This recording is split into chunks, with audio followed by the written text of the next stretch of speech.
வணக்கம். தமிழம்மா சிலபஸ். இந்தியாவில் ஐரோப்பியர்களின் வருகை. ஐரோப்பியர்கள் அப்படின்னு சொல்லப்படுறவங்க ஐரோப்பாவில் இருக்கக்கூடிய பிரெஞ்சுக்காரர்கள், டச்சுக்காரர்கள், ஆங்கிலேயர்கள் இவங்க எல்லாரையுமே சொல்கிறோம்.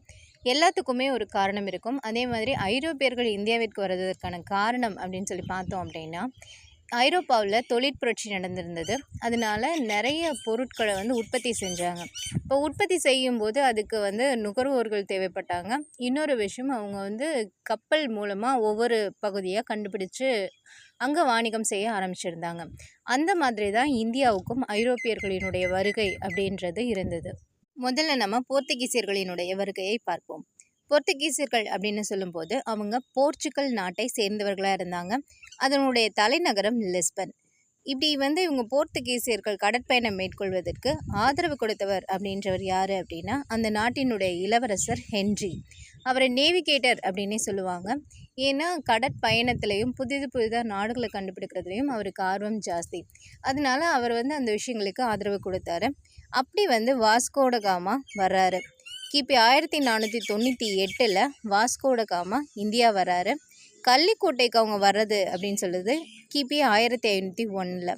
முதல்ல கண்ணனூரில் தான் வர்த்தக மையம் அப்படின்ற ஒன்றை தொடங்குறாங்க. அதுக்கப்புறம் கொச்சியை கைப்பற்றாங்க. கொச்சியை தங்களுடைய முதல் தலைநகரமாக மாற்றிக்கிறாங்க.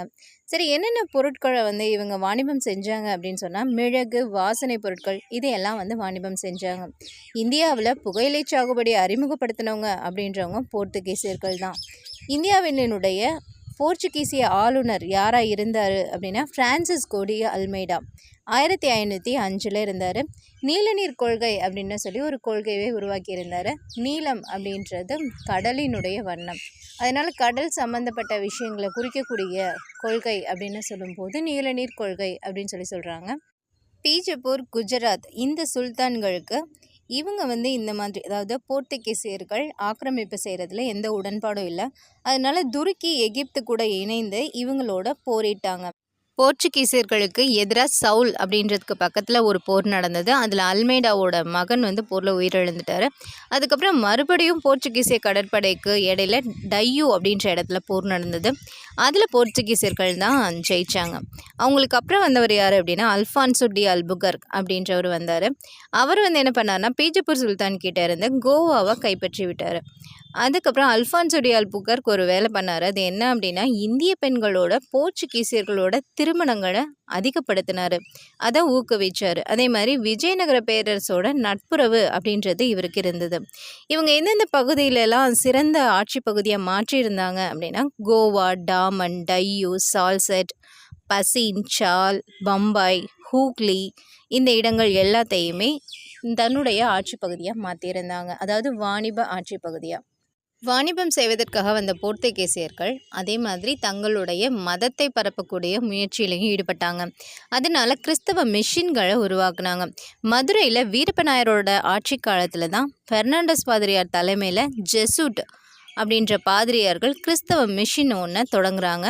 அதுக்கு கிருஷ்ணப்ப நாயக்கரும் அனுமதி கொடுக்குறாரு. பெர்னாண்டஸ் பாதிரியார் எவ்வளவோ ட்ரை பண்ணுறாரு. ஆனாலும் என்ன அப்படின்னா, அவங்களால மதத்தை ரொம்ப பரப்ப முடியலை. அதே மாதிரி அவருக்கு அப்புறம் வந்தவர் ராபர்ட் டி நொபிலி. இந்த ராபர்ட் டி நொபிலி அவர் என்ன பண்ணுறாரு அப்படின்னா, அவரும் நிறைய இன்னல்களை அனுபவிக்கிறாரு.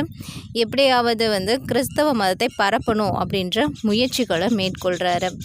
அடுத்தது டி காங்டா வராரு. அவர் கிறிஸ்தவ பிரச்சாரத்துக்காக சத்தியமங்கலத்தில் 1643 அவருக்கு அனுமதி கொடுக்குறாங்க. சரி, நீங்கள் உங்களுடைய கொள்கையை பரப்புறதுக்கு அனுமதிக்கிறேன் அப்படின்னு சொல்லி இவர் மதுரையில் மிஷின் ஒன்று க்ரியேட் பண்ணுறாரு. அந்த மதுரை அப்படின்னு சொல்லும்போது யார் அவங்களுக்கு ஆதரவு கொடுக்குறாங்கன்னா, ராணி மங்கம்மாள் ஆதரவு கொடுக்குறாங்க. ஏன்னா அவங்க எல்லா சமயமும் ஒன்று அப்படின்ற ஒரு பரந்த நோக்கத்தில் இருந்ததுனால அவங்க அனுமதி கொடுக்குறாங்க. இது போர்த்துகீசியர்களின் வருகை. நன்றி.